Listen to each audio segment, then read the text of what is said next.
Welcome to another episode of the All Systems Go podcast, where we invite founders and digital marketers alike to discuss marketing and sales strategies and software used to build automated marketing systems that scale. I'm your host, Chris L. Davis, the founder of Automation Bridge. And on this episode, I have Sandra Halling, and she is the business equivalent of a 5,000 piece jigsaw puzzle and can make it look like the picture in the box.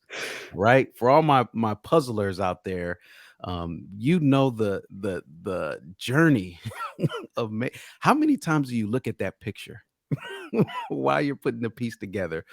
So in business, this is invaluable. As the founder of Data Mavens, she's dedicated to helping entrepreneurs and executives design their workflow and systems to feel organized, have peace of mind, and prioritize what matters to them. She's an expert on platforms like Dell Tech Vision, Notion, and ClickUp. You all know how I feel about ClickUp, so we will be nerding out a bit about that. But her real priority is helping you develop better work habits by achieving aligned productivity. We're going to talk about balancing people and processes today, everyone. Sandra's here to help us do it. Sandra, welcome to the podcast. How are you doing? Hey, Chris. Thanks. I'm glad to be here. Yes, yes, glad to have you.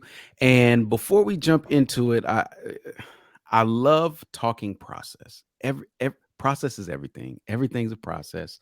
And depending on the type of personality and way that your brain is wired, that can overwhelm you or that can excite you. And it excites me. I like to get into the weeds of things. Tell our listeners a bit about your journey to Data Mavis. Have you always been a tinkerer, a puzzle piece put togetherer, figure it out? Just go ask Sandra, or was this something more of an evolution over the years? Yeah, absolutely. I'd say a little bit of both. So, funny story. When I was a kid, I used to binge watch Matlock. I don't know if you've ever seen that show. It's like this Yeah. old school crime drama with this lawyer who was just always up to shenanigans. And so, when I was a kid, I either wanted to be a lawyer or I wanted to be a ballerina. And I was like, maybe I'll be a ballerina and then a lawyer. And what's funny to me now is I basically do that just in a different way, right? Like systems and planning and automation and productivity and all the things that we work in require the same level of care and precision that being a lawyer does, but they also require sort of an aesthetic vision, a creativity that would come from like the artistic nature of being a ballerina. So Mhm. I love the juxtaposition there. I think it does a good job of explaining like how I view where I show up. It's a mix of heart and tech. Yeah. Um, I spent most of my career either as an employee in corporate organizations, professional service firms, automating workflow for marketing and operations. But then I left in 2011 and started my own business and started doing the exact same thing just as an Mm. entrepreneur. And I fell into that trap that I think all experts, subject matter experts do, is that you kind of become the technician, if we borrow the term from E Myth Revisited, you Yep. know? Oh yeah. And right. So fast forward, eventually I realized I needed to apply my own systems brain to my own business. And I think that's when the shift happened. Wow. And then once you see it, you can't unsee it, right? So that's the evolution part. Yeah, I love it. Let's park right here for a moment because this is a transition that I see a lot. So I have a program. My target is digital marketers that want to do automation, marketing automation for a living. They want to Mhm. become a professional. I've got a certification and everything, and it's amazing. Everybody comes in at the same path, right? Like I want to go deeper with automation. Mhm. Now, as they start to learn the skills and learn the framework and produce results in the marketplace, they're at a fork in the road. Do I want to build my business around me doing it? Or do I want to be the person outside of it and build the infrastructure for people on the inside to execute it. So for you, you reach that fork in the road. Now you're a techie person. I am. You can tech with the best of them, right? All the tools, give them to me. I can figure them That's out, right. database and whatever. So how was that for you? That Hard. decision where it was In a like, word, it okay. was hard. Like, I'm not gonna sugarcoat it. It really Mhm. is a decision, to like, do you want this lifestyle business? Not like a Mhm. brand per se, but just the way where you get to decide the pace of the work, you get to decide how many clients, you get to hold all the levers. But with that comes also the responsibility of managing that capacity constantly, right? Yeah. And what the breaking point for me, or the place where I was like, okay, we're just I need to be the strategist, I need to be the expert that I am, Mhm. was that I realized I was spending so much time managing my own capacity to be the Mhm. solopreneur, to be the technician all the time. Um, that it wasn't worth it anymore. To I would have to spend that same amount of time whether I had the team or not, and so at a certain point, it got to a place where I was just inadvertently capping my own revenue by Yeah. not allowing myself to grow and share. And also, I feel like you get to a certain point, it's sometimes hard to see your own skill set and realize how much knowledge you could bequeath to someone else. And so most of the people on my team now, consulting wise, from a technical standpoint, they're whizzes. And in some ways, it's interesting to see like they're deeper on the tech side than I am. And I never thought Yeah. I'd be in that Yeah. place, right? Where it's like, no, my job really is strategy now. And it's better to have somebody else who's the expert. But then they get to have me come in on sales calls and have a different sort of conversation, and they know I have their Mhm. back. And so now my joy comes in because I get to mentor too, in addition to doing strategy. And there's still plenty of places for me to get nerdy. So, Yep. Yep. Yeah, so those are good points, and what I hear in it all is you just weren't afraid to let go and grow. You at a know, certain point, yeah, the pain of change was not any worse than the pain of staying the same, I think is what yeah. I would say. Yep, absolutely, and I will say, the E-Myth was one of those books too that had me assess myself and say, Mm, "Wow, am I mhm, just a paid technician of my mhm. own company? Did I just create myself as a boss and I just have another job? What? Right. Hold on," Yeah, like it yeah, really was, yeah. that pump the brakes. So you've had some corporate experience, you liked it, you emulated it in your personal life or Mhm. professional, I should say. You started your business, then you're doing the techie. It's all good. Then you're realizing, you know what? I need to change my approach so I can operate bigger, help, and in a bigger capacity. So you've got data mavens, you've got people to help with the tech. You're on the strategy. Talk to us a little bit about what you mean by aligned productivity. Oh, yeah, this is, like, my favorite topic right now. So, aligned productivity at the, like, individual level is really just redefining the definition of what it means to be productive for ourselves as individuals. So, like, as entrepreneurs, and I'm sure you've been through this, like, Mhm. your to-do list will never be done, ever. There's always something else. Yep. So you have to decide at when are you honoring your end point in the day, even though XYZ thing didn't get done. And where's your mindset in that moment? Are you actually beating up on yourself? Are you on that Mhm. self-critical train, or are you able to lean into that moment where you're honoring your endpoint, even though not all the things are done, and you're able to do it with compassion so that you're able to like get up the next day and go at it again, right? Like, so aligning productivity at the individual level it really is about redefining what it means to be productive. What does that look like on a day-to-day basis? How are you aligning your actions with your bigger picture goals? And I actually have a community that I run for people to play around with this whole concept, and we meet once a week to do a weekly review, very sort of GTD, getting things done style weekly review, Mhm. and some coaching, and there's a community and circle too. So it's a really tight knit, amazing group of humans that are doing awesome work. Not all of them are entrepreneurs. We get a lot of academics and other people, nonprofit and so on. And a lot of it is getting clear with ourselves about the life we want to be living. And it kind of goes back to that question of like, do you want the lifestyle business where you're controlling all the levers and you're the boss, but you're also the technician? Or do you want the business where you're helping, you have greater impact, but you're also responsible for mentoring your team? Right? Like Mhm. there's a decision there. There's a decision at the individual level, regardless of what path you pick as an entrepreneur. And where I think that this work matters so much is so many people would identify as being like recovering perfectionists, if you will. And I think a lot of tinkerers and systems people are definitely recovering perfectionists, right? Oh, Like yeah. we want it to work. We want it to work well.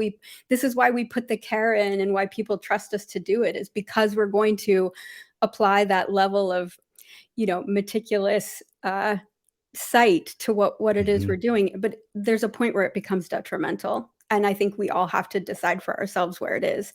So that's aligned productivity at the individual level. And at the team level, you take all of that and you just say, like, what culture are we creating? Mhm. How are we empowering our individual team members to be human at work? Are we creating a culture where people can make mistakes, where they can learn and grow? Are we actually mentoring them? Or are we like, kind of pulling back and expecting them to sort of figure it out on their own? And I'm sure you can tell by the way I'm explaining it which way I lean, but Yes, yes. So, when I first heard it, you can go many ways with it, but as you're talking, there's so many moving parts when it comes to being productive. Whether it's productive in your day, your week, your month, productive with your client, productive with anything. And there's these two things that are ever present: people and processes. you You got it. cannot reach productivity without both of them. Full circle, Now, right? right? That's why So we're here. some people have this, especially solopreneurs, this I can do it on my own. I don't need anybody. And you'll see that their productivity is always capped in some capacity until they realize, all right, I may not need to hire a full-time staff, but I Hmm. need freelancers. Hmm. I need some additional hands to Hmm. help. And it's very easy to get excited. I was sharing with you before we started to record the podcast is that I've worked for startups that got more excited about process than people. And Hmm. the Hmm. people just became a means of executing the process. Hmm. Then you have other startups that really value people. Hmm. And those people are the ones that improve the processes, Hmm. that help you produce more out of them. For you, you see both. What keys can you give the entrepreneur, the small business owners that's listening to this now, that wants to be productive but also wants to value their team and make their team feel valued in the process? Hmm. Yeah. I mean, I think the first step is slowing it down. Like we Mm, often get into this like race for revenue, shall we say, mm, and race to solve the next problem. And I think one of the ways we can really quickly overwhelm our teams is to not have a process for vetting ideas, for not managing capacity, right, in an intentional way. mm, And so where process this can be a process, in fact, like having a designated place for your team to put ideas, having a designated time and schedule with which you review those ideas, applying them systematically so you can actually see their impact, and then collectively, like both each individual as a group or each individual by themselves review the impact that they had, and then coming together as a group to discuss what other people saw and noticed about the impact of that one idea, that one change you had. um, mhm, and then I feel like this allows this process. It doesn't matter how big you are. Like you could be yourself in a team of two and still be very intentional and slow down the changes that you're making and actually be able to see their impact and know if they're working. And then you're also in a better place to say it's worth us investing the time in refining this because we can tell it is having an impact, and we want to enhance that further. Or we can say, actually, this isn't really impacting anything, maybe we need to try a different path. And that whole process I just described helps. That is part of creating your culture. right? It's like all of those Mhm. micro interactions that you're having um, is what knit together to form the experience of working with you. Yeah, there was a I do not remember where I saw this, but there was a term a few years back, and it was HAA, human assisted automation, Mm, right? mhm, mhm, And it stuck with me. I would give the attribution to the website, but I just don't know where it was. And it stuck with me because I've always viewed humans as a part of automation, right? A lot of people who maybe are a little more early, we'll say, in mhm, their mhm, expectations mhm, of automating a business mhm. may think that you just click a button one day and then it goes forever and money's just pouring into your account. Yeah, couldn't be I've further from yeah. Right? Right. Not even in the same universe, right? No. So, with this term human assisted automation has is stuck with me because there's always a form of a human element required, Mhm, but the better the processes, the mhm, better the performance of the people is what I found. So what are some of the things that you all have learned to do simplifying processes to mhm, ensure that the people that are on the team can mhm. actually shine and produce? Yeah. So I think one thing is always being very clear about the objective. So kind of like managing capacity, being intentional about that and vetting ideas and having a process even for how we decide who's working on what and what our goals are for a particular time period. Mhm. Um, but also uh, yeah, leaning into well, also another thing that's popping into my head is just having a checklist. It sounds so simple, but we go down this path of developing SOPs, standard operating procedures, in this like really detailed, robust way that we then often like don't want to have to read to execute the task. And if you're hiring smart people, they shouldn't be reading it anyway. They should be using that noggin that you hired them for. Um, and kind of existing with the task and seeing where can we improve this constantly. It's like a constant incremental improvement, right? Like you have the SOP so that you have the baseline, you have the checklist so it's easy to make sure you don't drop balls, Yeah. but you still need the human to actually be engaged with it because we're the ones that are going to be like, yeah, this does work technically, but we've lost all human touch with our client because we've automated our entire sales process or whatever the case may be. And that Mhm. doesn't actually match up to our values. And that's where I Yeah. feel like it always comes back to and why I personally do more management strategy at this point is because if we're looking at it from a value standpoint, it's fascinating how fast you get into the weeds of how things are being done in order to uphold that bigger picture vision and mission and identity and um, yeah. So Yeah, I'll say this, as you're talking, I was just thinking, yeah, I'm putting myself on the operating table here saying, "Hey, does that fit? Do I do that? Do I need to change that?" yeah. And to my benefit, I will say I've always valued people, right? Mhm. And it's through that value of people that has always informed my processes. Mm. So earlier, my processes were very advanced, Mhm. very much I could execute it, nobody else could. Ditto, guilty as charged. I'm right there with you, totally. It's so easy when Right? you're tech savvy and capable, Oh, right? it's so easy. You But think I nothing have of to it. say, I think it was Michael Jordan who talked about when he became a general owner of the Bobcats at the time. I think it was the Bobcats, the Hornets, whatever the Charlotte team was.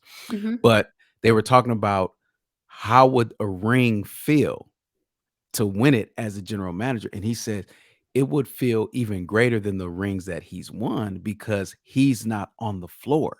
Right. He's literally building the team to do the execution, Mhm. and that stuck with me because that's what I want. I want processes laid out to where when people come in, they just look like superstars. It's Right. not overly complicated. And Mhm. one of the ways that I found that works is what you mentioned. Is yes, have an SOP. SOP is for like the first or second time someone Mhm. goes through something, Mhm. but then it should live as a checklist Mhm. and it should be spun up. every time somebody has to perform that task, because now we start to see that balance of process. Okay, these are the things you need to do, and people. That person gets, they build momentum Yeah. every time they do that Yeah. task the right way. They Well, build confidence. this is where we have to nerd out about ClickUp and Notion, right? Because, Yes. right, there's so many tools out there where you could store your process, but the more modern ones, ClickUp being, I think, your favorite and my favorite right Yes. now, like you can just build it right in. So it's like almost, it's like the checklist literally gets recreated every time you have a recurring task. Like, Yes. I don't know how else to say it, but it's just like at your fingertips, right? And also, it reminds me of when I was in corporate and I was automating marketing process. And every so often, you'd run into somebody who was a little concerned about job security. Like, Sandra, you're automating us out of a job. And I'm like, no, no, no. What we're doing is automating the ornery bits of your job so that you can Yes. actually be the brilliant human that you are and pay more attention to the message that you're crafting and the conversations that you're having and the strategy that's being done, not formatting project pages and resumes or whatever little nuanced thing you're putting in your proposal for your client is, right? So Yep. it's like having excellent systems and technical tools like ClickUp can allow all of those pieces when you enter the automation into the puzzle, just like it runs like a well-oiled machine. And like you said, then the employees get to be the superstars. Yes, yes. I'll tell you a story. So the first time, this is about ClickUp and Mhm, checklists and all this. Watch this. First time I ran a podcast, I was at Active Campaign. mhm. I did the entire podcast using Active Campaign's deals and stages. It was just me, Sandra. Okay. So I'm moving stuff, it's sending emails to people who are on the podcast, XYZ. Uh-huh. Now, when I introduced someone else in the process, I Mhm, was like, "Oh, wait a minute. I had to change some things, right?" mhm, But for the most part, I could still do it all within Active Campaign, a few just that tool alone, right? mhm, So I start my own business full time, and I start my own podcast, which you're on right now. mhm, And immediately, I had a different mindset. I was like, "Look, I want people involved in this process." I learned I do not want to be part of producing this entire thing. Well, what it immediately forced me to do is introduce more tools so that nobody had to go and learn Active Campaign. So I move most of the management of it into Airtable. That's my first pass. That's the first mm, version of mhm, this is the mhm. second version, I guess, or the first pass of version 2, right? Like a gateway drug. Yeah, I get Yes, right. So it. now I'm in Airtable and it's working, but Sandra, it's working if you know what to do when a It's a record goes to a and that's a big if, stage. right? That's a big if. It's a big if. So now introduce ClickUp. Mhm, ClickUp now, when it goes into a stage, creates the checklist, assigns it to the appropriate person for every single episode. right. And So then your so mind explodes because 'cause you're like, "Oh my gosh, how much easier could it be?" Like, that is it right there, right? that's it. And I think Yes. that if I wanna come back to that if, Mhm. it's like I love that you moved it out of Active Campaign to Airtable to start with, because the first thing that we talk about a lot is who are you hiring? What type of people are coming into your organization? And what is their general level of tech savviness? Now, you and I, we're probably going to lean towards we're hiring pretty tech savvy people just because of the Right. nature of what we're doing. But that's not necessarily going to be true for everyone. And I've had, like, I love Notion. I spent a year working on the Notion mastery team and like I have a soft spot for it. But I Yeah. also think that it has a much higher learning curve, kind of like Airtable to an extent, right? Mhm. Whereas you put somebody in ClickUp and there's just this like slight lean towards it being more intuitive. It's insanely powerful once you understand how it works, but you don't have to understand it to be in it and use it every day. And that is a Yeah. game changer right there. I agree. I agree. I can't even stress how valuable having those checklists, them sending emails, notifications, and somebody logging in. Now we're doing. Let's nerd out a little bit. So we link to everything. There is no such thing as a task with a description that's not linked to a resource. There's a Loom video, something in there. You want to make it easy for the Mhm. person checking the list Mhm. off. And Mhm. by default, every task links to the SOP just Right. in case, right? Right. Why It- not? why not? You can, so why not, right? Why not? And then It's it's like there. one click to just skim the SOP and like, "Oh, is this current?" Like because that's I Yes. think one of the things that is really tricky for smaller entrepreneurs is like documenting all that stuff is it feels time consuming and then they're not going to go back and look at it every single Yeah. time. And it really helps to just narrow it down and say, does everybody have a core focus, like each person on your team? And what is the primary thing that they're responsible for? And is Mhm. that documented? Let's start there. Like, what is the job to be done essentially for each person? And let's get that documented in LinkedIn. And then you have a little more breathing room and you can get to where we're talking about now, where it's like actually all the core routines of the business. And I think this also is a good place to bring in just this really core concept that I feel kind of goes back to the E Myth Revisited book. Mm. But it's like the whole idea of business is that we are creating efficiencies. We are more efficient at doing things for our clients than our clients would be at doing it for themselves. Like more efficient, and often because we're subject matter experts, we can do a better job. Like we just have more information, so we're faster, right? Which starts to go into a whole other topic that I'm passionate about, which is not working on an hourly basis because you're Mm. basically penalized for being efficient at that point. Um, but if we're building efficiencies into our business, then having this clear role and responsibility and clear tasks and jobs defined and then supported by SOP and making the SOP like the question I always say is how can you make it feel easy to get started with creating it Mm. and then kind of go from there. So, Yeah. I wanna ask you about a couple cool things that you're doing in ClickUp and Notion. But before I get there, I feel like this is a better question to lead us there. I'd have to assume, Sandra, correct me if I'm wrong, but I have to assume that most of the time when you engage with a new company, they do not have their documentation in order. oh, never. Almost never. It doesn't matter Right? whether they are like a teeny tiny entrepreneur who wants a strategy session and they like, they're happy earning 60K a year Yeah. or these massive companies that are earning 60 million, doesn't matter. None Like of them, right? never. Mm-mm. So tell us about your approach to and how you get buy-in to the documentation.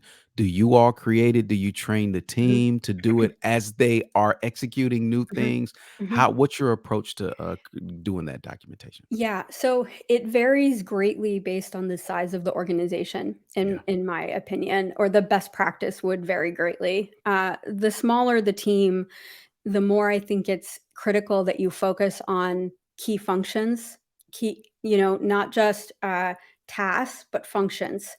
Mhm. Um, and saying, like, what are the systems that we have in place, not just tools, like technical tools, but systems for marketing? What are the systems for our sales process? And making sure that the workflow, the process, the pathway is documented so that and if nothing else, like as you're bringing new people in, like they have some place to go and understand how the business operates. Like what is the um, literal pathway through from lead acquisition to sales to delivery to so on and so forth, right? Mhm. Customer satisfaction and so on. Um, so like I said was saying, it varies a little bit based on the size of the organization. The larger the organization, the more it makes sense to pick a department, right? Pick a team, pick a studio, whatever label you want to put on it. And again, Mhm. you're looking at what's our core process? What's the core job of that process?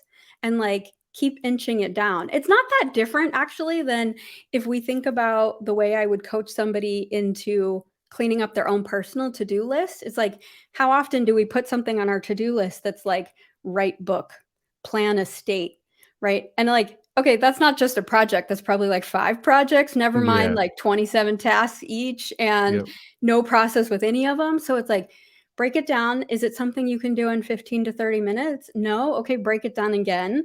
And if you're not sure how to break it down, everything has a beginning, middle, or an end. So just start with that. right? Mhm. And so it's the same thing on the process side. It's like, what's the beginning, middle, or the end? Where are we starting? And how can we just break this down a little bit more until we get to a very clear job that needs to be done, to kind of paraphrase, and and then look at it from that angle and really focus on the core pieces first and kind of holistically. I'm a big believer in, you fix your sales process, air quote, you're going to impact other things, right? So if Yeah. this is why working with the Data Mavens gives our clients a very different edge, in the sense that I'm going to look at the big picture no matter what, and then I have various people who we pull in depending on what the technical problem is that we need to solve first, and kind of working between those, little bit like a seesaw, right? You got to do a little big Yeah. picture, solve a problem,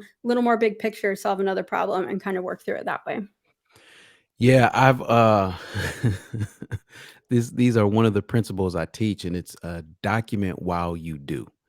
Totally. And Hmm. listen, Sandra, I try hard. I really do.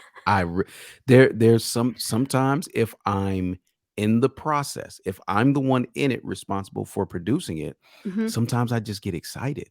I do, and it's just like I can see it. I've got a whole process. Hey, map it out, solve all Hmm. your problems analog, then go. I get it. I know, but most of the time for me, what I'm learning is the old Chris would just jump into it and then tell my team like, "Hey, I did this thing." Then I'd have to record a video, and that's fine because we have documentation and everything else. Hmm. The new me, I will either start a doc that's like Hmm. a log of Hmm. everything that I'm doing, Hmm. or it will be a manual. I'll keep my notebook open and I'll just Hmm. create checklists as I go through it in my notes. 100%, that's the easiest way, and I think it's more accurate. Like, if you sit down to create a process and you put your process hat on, dollars to donuts, you're not executing the same way you would if you were actually doing it for real. So what Yeah. happens when on 2 o'clock on a Tuesday, you gotta whip this task out, and that process isn't documented yet? What if you just gave yourself a little bit of buffer, 15 minutes, right? To have a little notebook next to you and jot down the steps as you're doing them, and then take Yes. that checklist and throw it into the task for the next time, right? It makes it so Yes. much smoother. It's like, believing that you can document something in 15 minutes, I think, is the first step. Because if you don't believe that, it will always feel arduous. It's always going to feel like this big task that you don't want to Mhm. tackle. I agree. And where I'm at now at the time of recording this is making sure that even my note taking has a framework so that I Mhm. can, because I'm really good analog. I just am. I'm better analog than anything digital Oh, in any day of the week. that makes my heart happy. I'm glad I know another techie who's like, "Can I just be analog?" Because people think It's I just live on right. my like, no, I'm not actually married to my computer. Right. Is something freeing about it. But what I've learned more recently is that my analog is very much how my digital used to be. Whereas Mm, only I can read it, only I mhm, can understand it. mhm, So now as I'm modularizing my notes to be more portable, mhm. I can take a snapshot. I can take a picture of my whiteboard, attach it to a task, and have someone on my team make the digital version of it, Yeah. create the checklist out of that. So Mhm, I feel like this really captures the whole part of balancing process and people. And then within there, there's technology, right? mhm. Just right Yeah, smack dab in the middle right in the and middle. using them to create this alignment that you speak of, this Mhm. orchestrated product. It's just Yeah. like, wow, I got the picture in a ClickUp task and it notifies someone came in, looked at the picture, created the checklist. Now they hook that checklist up to an automation that every time a task like this is created, the checklist is produced. And Mhm. man, we've not been having any issues with this process or people, Mhm. Mhm. Yeah. at Well, I all. always think, like, we're business owners, right? And I Hmm. think the operative word there isn't business, it's owner, right? We're not Mm, business doers. We can't do it all ourselves, right? yeah, We're owning something. We're owning a process, a methodology, an approach, probably some intellectual property. And our function is really to, like you were saying, almost like an orchestra, like we're conductors, right? Like, yeah, a little more flute over here, a little more trombone here. Like, how are we bringing in all of the pieces and making them work together so that it sounds Yeah. like a piece of music and not like the orchestra tuning up. Yep, absolutely. So I have to ask you this. This is Notion. This is Mhm. Notion and ClickUp. Mhm. Tell me about the moment that the light bulb turned on for you, like, "Oh my goodness, ClickUp is the app for me. Mhm. Oh my goodness, Notion is the app for me." Because you know how it goes. You Mhm. start with the tool, it's Mhm. all exciting, and then you start breaking. Us data people, we're real technical. We start pushing the boundaries, Oh, pushing the yeah. limits. That's like step 1. Maybe step That's 2, but really it's step 1. right. It's like, okay, what can't it do? Uh-huh. I Yep. get all of the documentation, what it can. Oh, can't do this, can't do this. So, Yep. what was that moment? Was it a particular feature? Was it a particular result? What was Mhm. it for both ClickUp and Notion for you, where you were like, "Oh my gosh, this is the tool for me"? Yeah. Okay. So first, confession time. I've used like every project management tool out there in the last 12 years of running my business. Rike, Smartsheet, Basecamp, multiple versions of Mm, Basecamp. yep, Uh, I'm trying to think of what else. Monday, like you name it. Asana. I've messed with all of them. yep. So what was happening is I kept ending up back in, of all things, OneNote. Right? And the reason I kept ending up, Oh, it's corporate, so I used yep, Microsoft Office products and all that. yep. But I kept ending up back in OneNote because it was the only thing that would manage the highly detailed technical notes I needed for development, plus tasks in an organized way. Mm, A okay. lot of project management tools do not handle that level, that detailed level of notes, right? And so that was what made me fall in love with Notion in the Mm, beginning, was that I could have super detailed notes even with, super kind of complex mini databases that would allow me to filter through all the changes we were making in someone else's system. And the irony was never lost on me that I was basically building a database to implement a database, but right. that's just how we roll around here, right?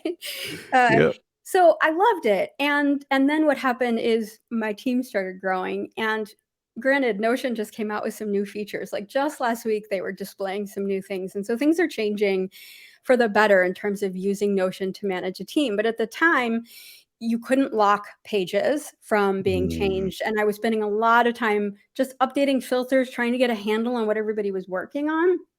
um, Notion wasn't designed originally as a task manager. We're all using it differently now, but it's not really what it was designed for, from the get-go. So you put ClickUp in front of me, and it's like the aha, right? The number one thing I would say is just the way it handles dates, right? mm, Dates and ClickUp, where it's like so easy to recur without creating a new task. Like I don't care when it got done. I just know that when I do it, I'm going to have to do it again. Like that's a very yeah, unique process that has to be thought through, as opposed to, no, I need to know every instance of a completed task, right? And so yeah, you can get into that level of detail in ClickUp, and with the docs feature, you've got that power with the notes.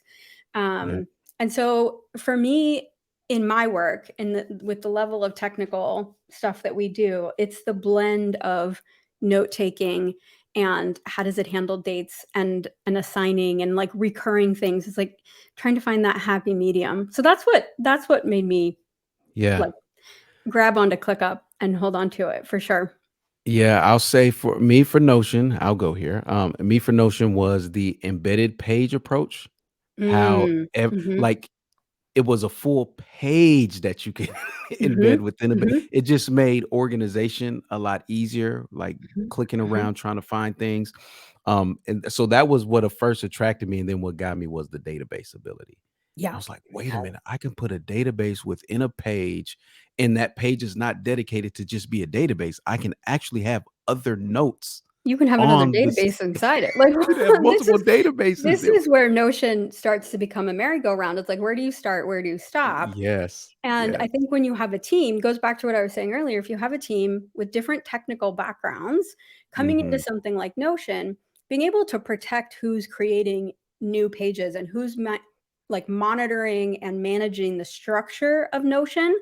Once we have control over that, that makes Notion a lot more feasible for a larger team. But in ClickUp, like you've got a home view, it's already there. So Yeah, like for teams that have a more wide variety of people on them, being able to come in and have that, the checklist separate from subtasks, right? Which are two separate things. You've got process and you've got pieces that might be assigned, Hmm.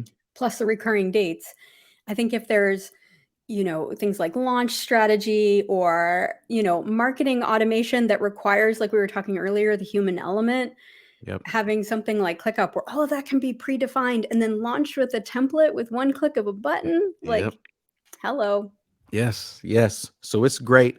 ClickUp for me were the automations. Before then, I was a user of it. I kind of liked it, but when they launched automation, I was like, "You have me. I can't leave you now." Yeah.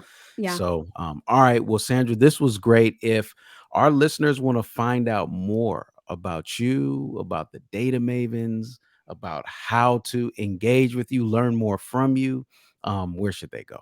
Absolutely. So you can come over to thedatamavens.com/all systems go.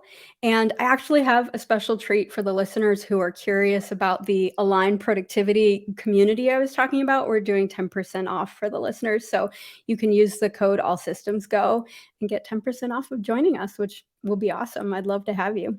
Oh, amazing. I appreciate that. Hmm. And we will have that link if you missed it, everyone. It is in the show notes. You can go to it right now in the show notes and get there. Sandra, I can't thank you enough for coming on to the podcast. Anytime I get an opportunity to talk about people, process, and technology, sign me up. Right. Let's So nerd we, out about we hit all ClickUp. three. Done. I'm in. Right? Yeah, totally. Yes. So, Thank you for having me, greatly Chris. appreciated. Yes, you have been a great guest. Nothing but the best of wishes to you and the Data Mavens. If there's any way that our communities can be in sync or help in any way, don't hesitate. But I thank you for your presence on the podcast today. I love that. Thank you, Chris. Yes. All right. Have a good one. Mhm.